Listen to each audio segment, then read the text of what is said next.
Shalom bakunzi b'ikiganiro cy'ijambo ry'umunsi, reka mbifuriza amahoro ya Kristo Yesu mwagaze imitima yanyu. Muri iyi ndwi reka mbifurize rino jambo rivuga ngo mwitege Uhoraho. Hari umurongo wanditse mu gitabo cya Zaburi ya 27 umurongo wa 14 uravuga ngo rema umutima wawe rema nuko niwitege Uhoraho. Reka witege neza y'Imana, udekarari neza y'Imana ku buzima bwawe.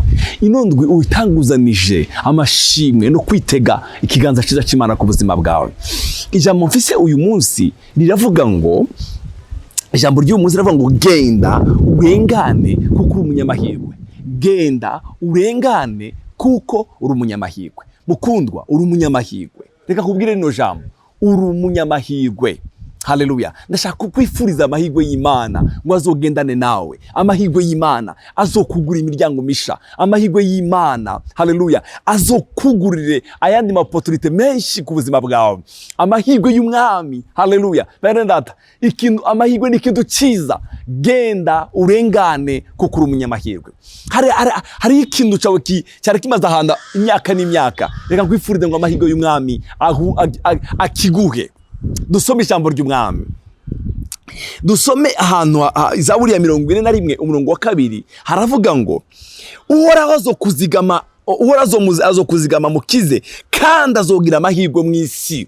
Haleluya. Ndakwifurije kugira amahirwe muri iyi ndwi. Azogira amahirwe mu isi.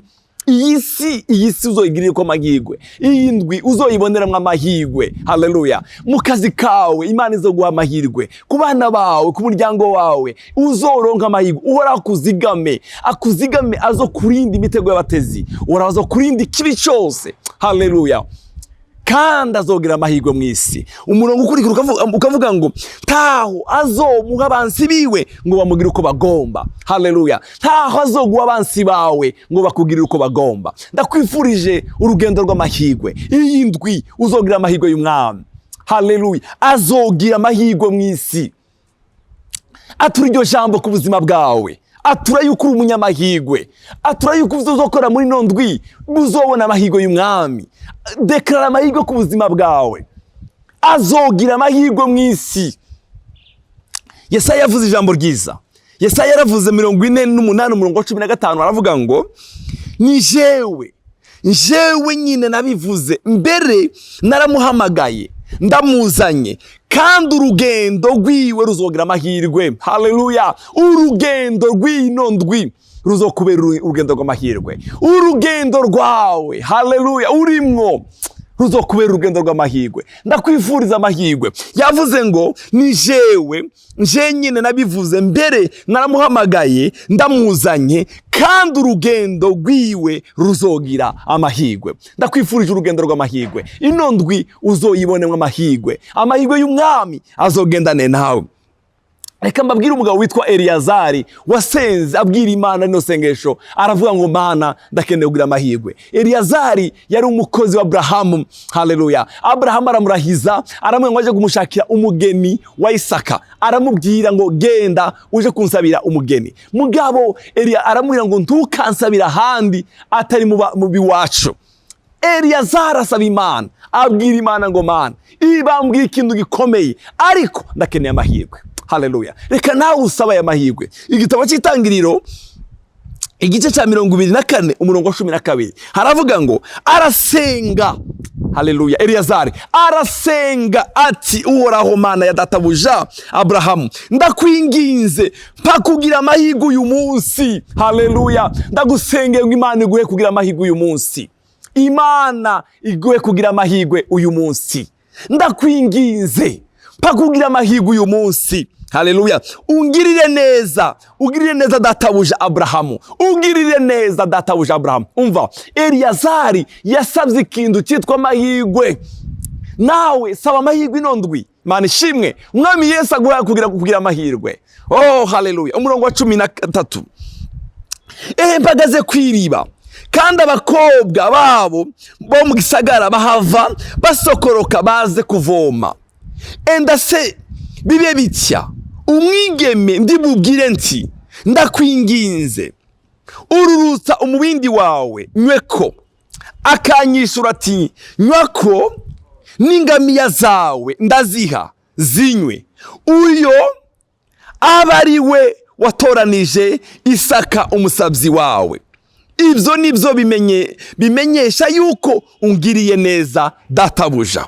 Haleluya. Bene data, iki yasabye uku niko byagenze. Haleluya. Umwigeme yaraje amusaba amazi yo kunywa, aramubwira ngo singuho wenyine, ndaguha n'izo ngamiya zawe. Aravuga ngo Mana, ndagushimiye ko urugendo rwanje ruhaye amahirwe. Isengesho ryiwe Imana iraryishura. Ndagusengeye nawe mukundwa uri kurankurikirana ngo dusengane nawe, iyi ndwi uzoyibonamwe amahirwe. Iyi ndwi dutangiye dusengane nk'uko Eliyazari yasenze, aravuga ngo ndakwinginze umpe kugira amahirwe. Imana iguhe kugira amahirwe muri ako kazi kawe. Imana iguhe kugira amahirwe muri ivyo uri kurakora. Imana iguhe kugira amahirwe muri iyo business yawe. Imana iguhe abana bawe kugira amahirwe. Abana bakorere amahirwe. Haleluya. Amahirwe y'umwami agendane nawe. Eliyazari arasenga, Imana yumva isengesho ryiwe, Imana iramwishura. Imana yumvishe Eliyazari, nawe ndagusengeye ngo ikumve, iguhe kugira amahirwe muri nondwe. Igitabo cyo Kuvayo igice cya 3:21 haravuga ngo kandi nzotuma ubu bwoko bugira amahirwe ku banyegiputa, nimwagenda ntimuzogenda iminwe misa. Haleluya. Nzotuma bwa bwoko bw'Abisirayeli bari bamaze imyaka n'imyaka babafata nabi babakubita, ariko umunsi wo guhaguruka nzotuma mugira amahirwe, ntimuzogenda imbokomboko. Ndagusengeye mukundwa ngo Imana igusukeho amahirwe. Bene data, iyo umuntu afite amahirwe y'umwami, imiryango iriyugurura. Iyo umuntu afite amahirwe y'umwami, ibintu birikora. Haleluya. Ibyo ukora byose ugira ikiganza cyiza kubera amahirwe y'umwami ari ku buzima bwawe. Oh, haleluya. Glory. Igitabo cy'Abacamanza igice cya 18:5 haravuga ngo baramubaza bati enda se tubarize Imana tumenye ko tuzogira amahirwe mu rugendo rwacu. Haleluya. Tumenye ko tuzogira amahirwe mu rugendo rwacu. Uwo muhereza arabishura ati nimugende ubu rarame uhoraho arabaragirira mu rugendo rwanyu. Haleluya. Ndagusengeye uru rugendo inondwi uzoyigiriramo amahirwe. Amahirwe y'umwami azobe ku buzima bwawe, azobe ku bana bawe. Uri umunyamahirwe. Reka dusengane nawe.